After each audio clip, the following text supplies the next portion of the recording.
make sure that the guy who is at the bottom is actually an empowered leader powered by AI is a question mark that I leave to you. The second and the most important thing is value migration. Right? In the times when I was young, what was the concept of military warfare? Military warfare, the concept was very simple. There was a visible enemy. And what we had to do was to go and actually overpower that visible enemy. Come the century that we live in, the enemy is invisible. But the whole concept of military, the defense, the strategy is based on actually overcoming a visible enemy. The enemy is invisible. Have we changed strategies? The military strategy, the equipment, the thinking, everything to actually now go and overcome or make that guy subservient to the invisible enemy. That is the third thing. The second thing. The third thing that again is very, very important. Quite often, and if you go back to the doctrine that our country proposes, which is very, very good, and I fully endorse it. But if you go back from the time we got independence, most of the military things were either reactive, right? We reacted to something that happened based on the policy that we have. But in the time that we live in, you cannot be reactive. You have to be proactive. Forget about proactive. What do you require? You got to be predictive. But the problem with prediction is what? It's based on regression analysis. If it is based on regression analysis, is following a predictive strategy good? The answer is no. You need to have anticipatory strategy. Now, is our military system moving from reactive, right, or predictive to anticipatory strategies? This is the third question that I pose before you. And lastly, and this is the question that I am posing to you, is that AI, you know what does AI enable us to do? It enables us to have a conversation. AI powered systems are available, and in military, I'm not very sure whether they're doing it. So if you have a military challenge, you can actually go and say, ask Winston Churchill, what would he have done if he faced this challenge? You can now go to AI system and say, this is the challenge I have faced, or you can have a conversation with Napoleon and say, Napoleon, what would you have done if this could have happened? Now, this is yet another way in which we could get different perspectives. Ask Winston Churchill, ask Napoleon. Even if this is being said, the contra that I am saying is equally important. If I were in the military system, I would go and ask, have a conversation with Hitler that given this equation, what would you do? Then I will have positive perspective from people who actually fought and came up with creative strategies to end wars or to win wars. And here I would get from, let's say, if I had a conversation with Ask Hitler, I would get a conversation how he thinks and therefore how wicked minds think. Now this is my entire perspective, and I can get all these things, actually by leaning on AI. But what all of us have to think is that these are the perspectives that are changing. So I'll just repeat it for you.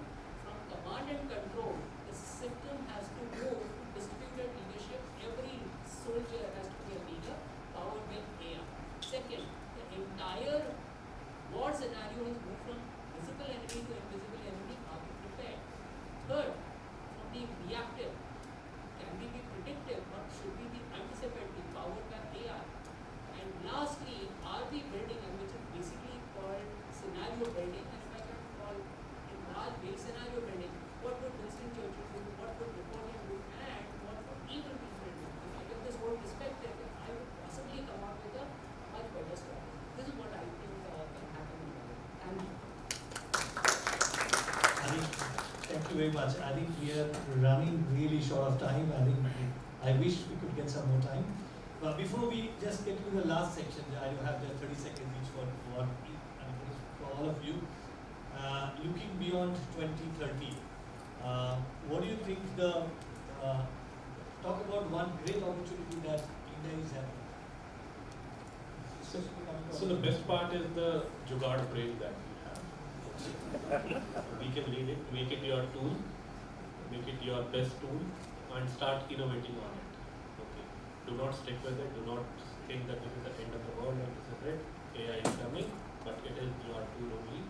And there's a lot of difference between what we require and what we have. A lot of pending will come, whether it will be digital infrastructure for AI or the architecture for sustainable future that we're talking of green connects, or we are thinking of going and making a space station where infrastructure again comes, whether you construct, I'll say build, I'll quote the word extra with using the IIT Madras startups are doing, build for earth in space or build for space in space.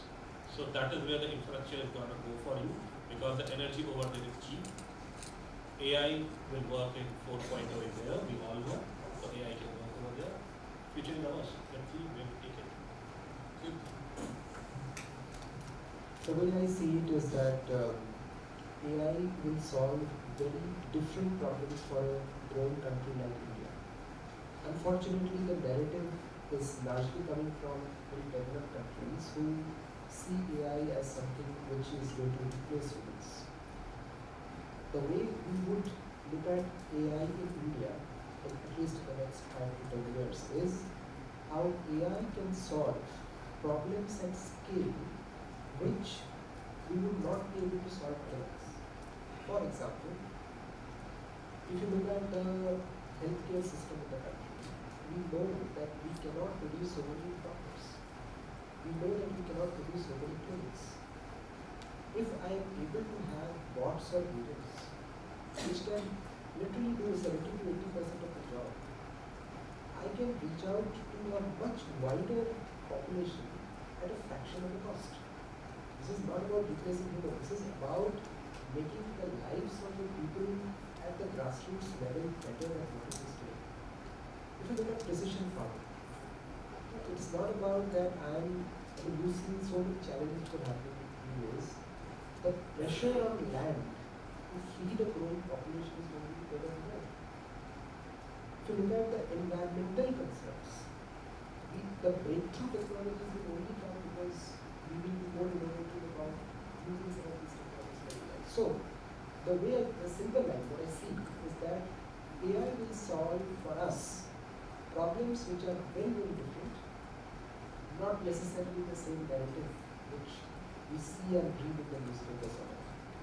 Thank you. Avi? In my view, what AI is today is what internet was 10, 15, 20 years ago. So AI is going to help you create the next set of companies, the next set of Facebooks, Amazons of the world, and the Fortune 10s and the Fortune 50s. So I think the opportunity is for us, India, to lead in some of these, and the kind of applications and the kind of use cases I think we've spoken about, a lot of them. I think there is going to be a very wide playing field, but the opportunities for young minds and for some of the people in this room to become the next set of entrepreneurs or the next set of pioneers who will go on to become, who will go on to create some of these companies which will unlock huge amount of business value. Thank you. Thank you, Avi. I'll answer it a bit differently. I'll say, should